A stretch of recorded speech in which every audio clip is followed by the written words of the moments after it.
দুনিয়ার সবচেয়ে ভয়ঙ্কর ব্লাড গ্রুপ কোনটি? আপনার এই ব্লাড গ্রুপটি নয় তো? এই সমস্ত সেই কমন ব্লাড গ্রুপ, কে কাকে ব্লাড ডোনেট করতে পারবে আর কার কাছ থেকে নিতে পারবে। অনেক রিসার্চে পাওয়া গিয়েছে এবি আর এবি পজিটিভ রক্ত ব্লু ক্লটিং পর্ন হয়, যার ফলে তাদের হার্ট অ্যাটাক ও আর্লি স্ট্রোকের ভয় সবচেয়ে বেশি হয়, কারণ এর মধ্যে উপস্থিত অ্যান্টিজেনেটিক প্রোটিনকে মডিফাই করে ব্লাড ফর্মেশন করে।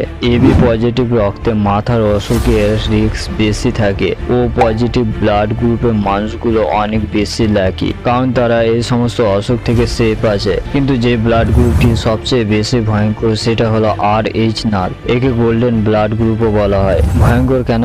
কারণ অ্যাক্সিডেন্ট বা ব্লাডের ইমার্জেন্সির প্রয়োজন হলে এই ব্লাড পাওয়া যায় না। পুরো দুনিয়ায় মাত্র 46 জন মানুষের কাছে এই ব্লাড গ্রুপ আছে, আর প্রয়োজনের সময় এই 46 জন একে অপরকে রক্ত দিতে পারে, নইলে এদের মৃত্যু